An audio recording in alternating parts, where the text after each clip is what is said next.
Well, what a nice welcome back surprise. Here I'm about to go over today's video, and I see an Epic. Now it's across the street, and you can't really see, but if I go like that, you can see that there's a street above me. It's kind of a busier street that I'm really not going to cross, and so I'm going to do it from the banks of this hill that continues down below me. How are you guys doing, by the way? Are you guys excited about version 1.4? A little bit of a treacherous walk here, so I have to be careful with this, but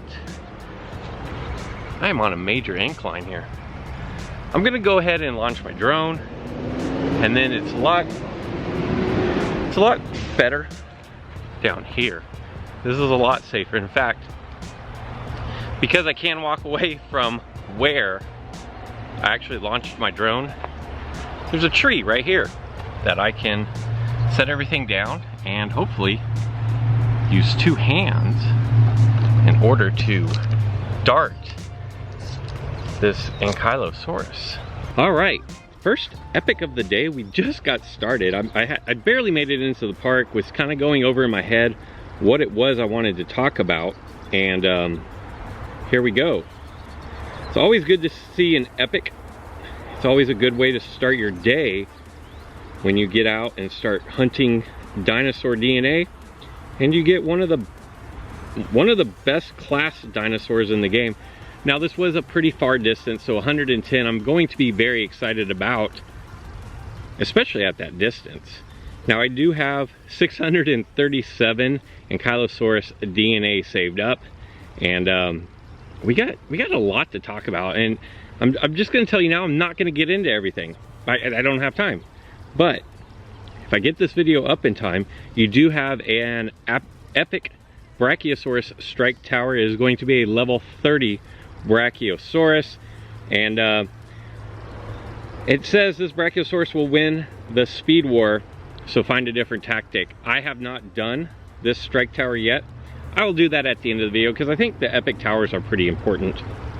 I will put that at the very end of this video, but I kind of want to, since I'm back in my home park, maybe for one of the last times,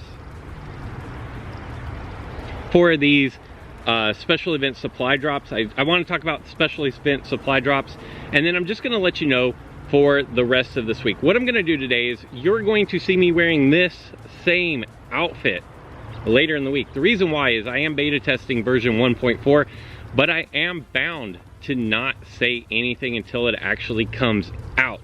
Now, because the special event strike towers, or the special event supply drops, they released the schedule for this week, but they only included Monday and Tuesday and Wednesday and Thursday. That leads me to believe that come Friday, we're gonna have a lot to talk about, a lot to go over, and a lot of new things. The problem is, I'm gonna be on vacation. I'm gonna actually be out of the country. And while I'm not going far, I'm just going up to Canada, it is vacation, it is with family, and you know, just somehow, some way, telling your girlfriend, hey, I'm gonna ditch you for the next several hours while we're on our vacation to go hunt dinosaur DNA and then do a video on it, it just doesn't go over real well. So you will see me wearing this again because I'm going to shoot video on version 1.4 using the beta.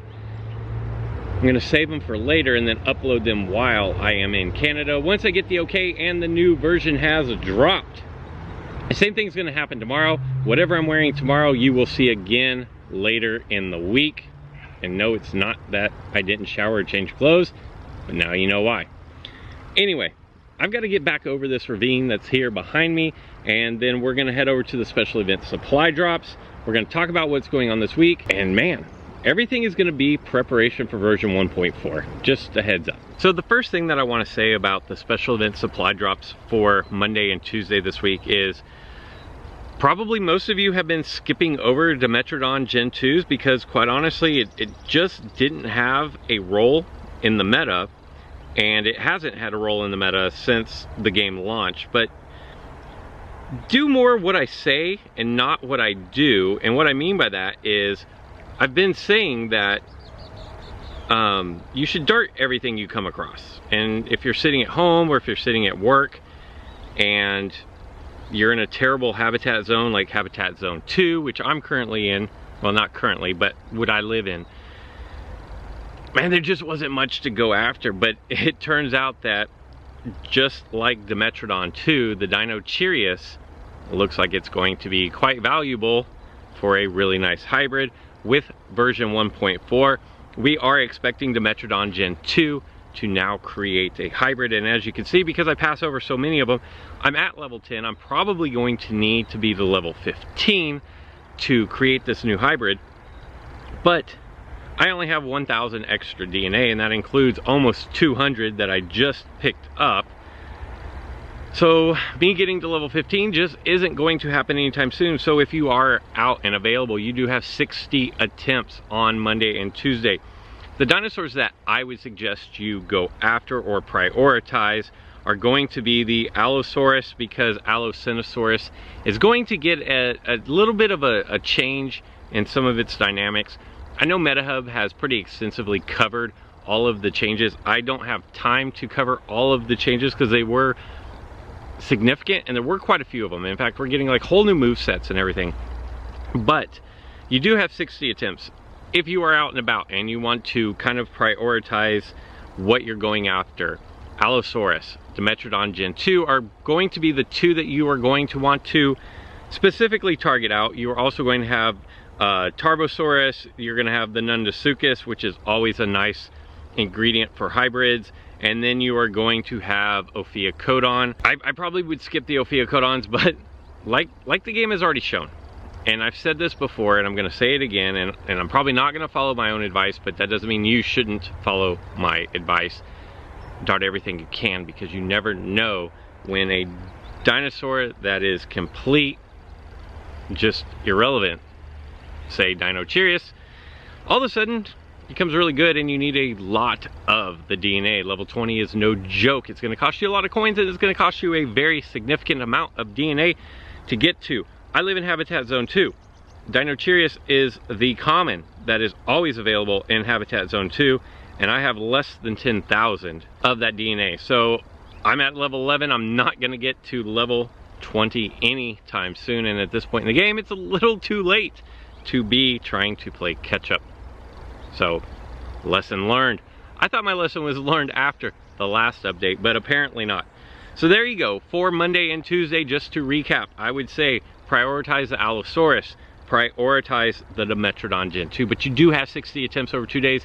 If you are knocking down more than 30 attempts per day, or if you're able to knock down a minimum of 60 attempts over the next 2 days, then you've probably got a lot of this DNA already, and you don't need me to tell you which DNA to prioritize. Now, when it comes to Tuesday or Wednesday and Thursday with the rare classes, once again, Irritator is going to be the cream of the crop here, and there's a couple of reasons why, but most significantly is Irritator does not currently spawn in the wild. It is a gym exclusive, a battle arena exclusive, and so a lot of people don't have a lot of the DNA for that dinosaur, and whatever they've had has been dumped into making hybrids. Pyroraptor and the Magna Pyroraptor, I believe, takes up all of that Irritator DNA, especially when you're only getting it in small quantities. So the ability to pick this up in the wild makes that the cream of the crop. You could also prioritize Gorgosaurus if there are some dinosaurs that you want to use the hybrid. The Gorgosuchus is actually really nice as far as a tank buster is concerned. But we don't really know exactly what's going to happen with the meta, so your first priority probably should be the Irritator, and you know, with as many opportunities as you're going to get over those 2 days to dart the rare class dinosaurs, I think you probably just take whatever you get. But if you are in an area where you can pick and choose what you're going after, definitely Irritator is the way to go. Like I said, I will get over to the Epic Strike Tower at the end of this video, and since I'm in the park, the first thing that I've come up across is this common class strike tower. It is only 3 battles, so I'm gonna go ahead and knock this out. I will just take 3 whatever type dinosaurs. This should be no problem. Quite honestly, blue can probably take care of everything. And if you are wondering the first season in Jurassic World Alive has come to a close. And if you're worried, if you got over the 4,000 trophies, first of all, congratulations. That was no small feat. Don't know what it was about the event, but it seemed like it was a lot easier to lose points than trophies than it was to actually gain trophies. And so if you did make it over the 4,000 trophies and you were wanting the blue DNA and the other rewards that go with that, which they are great rewards, don't get me wrong, but you're worried about playing, it is safe to say go ahead and start playing again. The way that Ludia phrased this event was the tournament seasons is that your rank is frozen when the event ends, so you should be good to go as far as getting back in and playing battles. I know for those of you who were right on the edge, had just crossed over into the 4,000 trophies, you probably didn't want to play a whole lot, and I don't think anybody would blame you. Me, on the other hand, it was not that great of a tournament season. I didn't make it to 4,000, and I will say that I either made it to the high 38s or the very, very low 39s.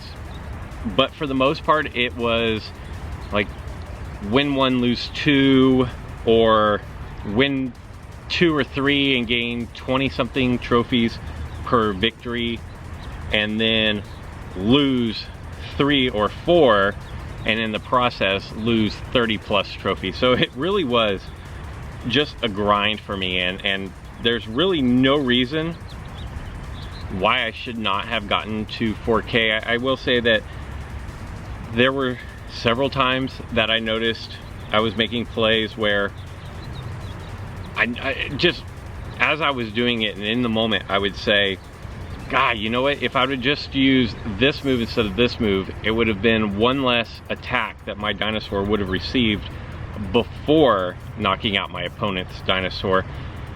And when you're in the position that basically you are whittling your opponents down to under 100, under 150 health points, when you get knocked out, the little details of, you know, say doing a Thagomizer, so you get 2 turns of your opponents being slow instead of doing superiority strike where your opponent has 1 turn of being slower, kind of makes all the difference in the world. And so the difference between, say, you know, gaining 27 or 28 trophies and losing 33 to 35 trophies, you know, 7 trophies may not seem like that much until you compound that over several matches. And so it doesn't take long to see that, you know, 10 matches is 80 points. That could have been the difference between getting from, like, you know, 38, 3,900 up to 4K, and it just didn't happen for me. But let me know in the comments below, did you make it to the 4K, and what team were you running? There was no reason, as I'm opening my second incubator here, that the strike tower was no problem at all. Some Monolophosaurus Gen 2, some Moosaurus is always free resources are great.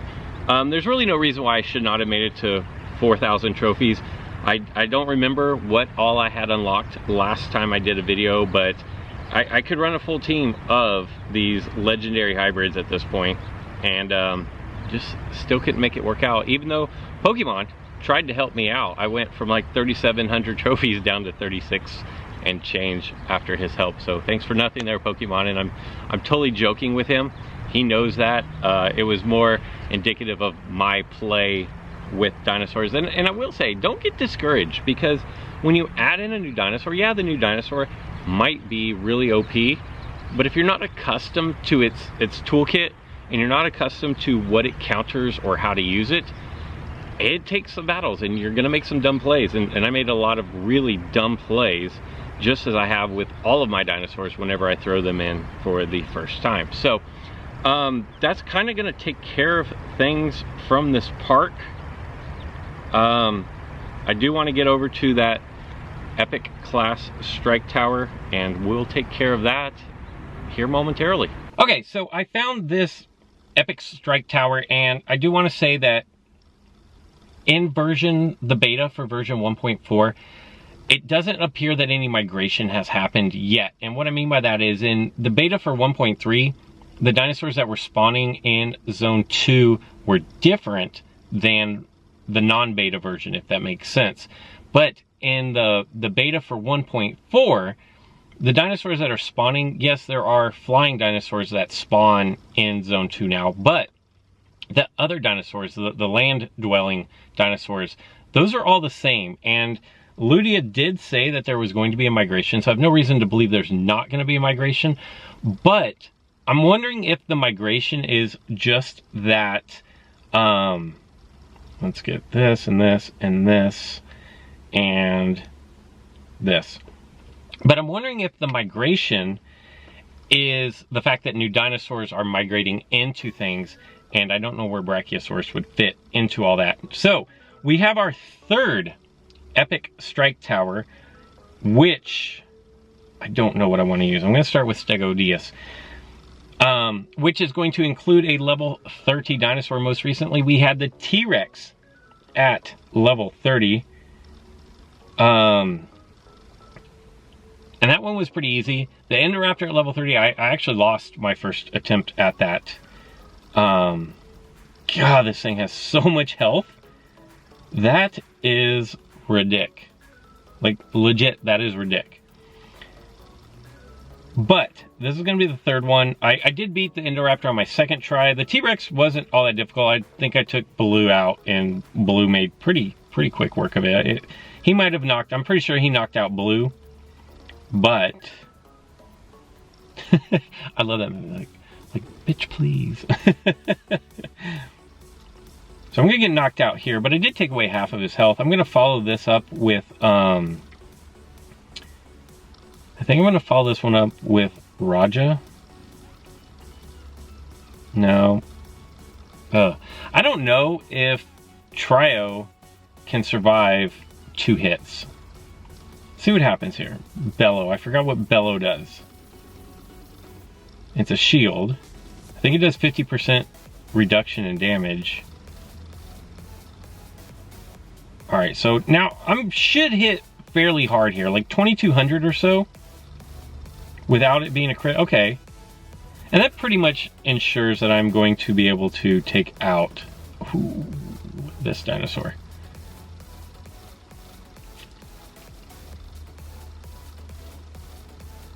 I hope I don't get one shot here. As long as I don't get one shot, I'm good. Please. And then I'm going to put up my shield. And he's under 100, so, I mean,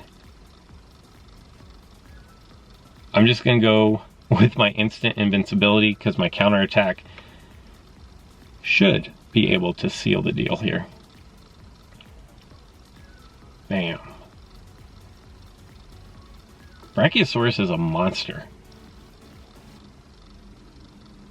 Luckily, you only have to knock out one dinosaur in order to beat these level 30 dinos. But here we go. Epic Incubator. This is great.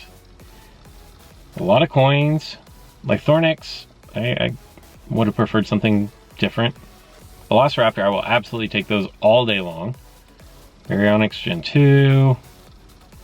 Pulasuchus Gen 2.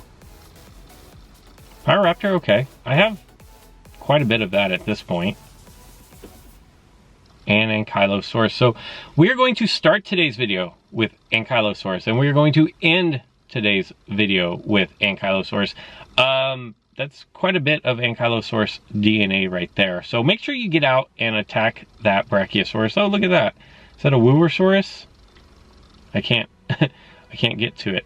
But make sure you get out, dart your dinosaurs, and are you guys hyped? I hope you guys enjoyed this video, and it's good to be back. So until next time.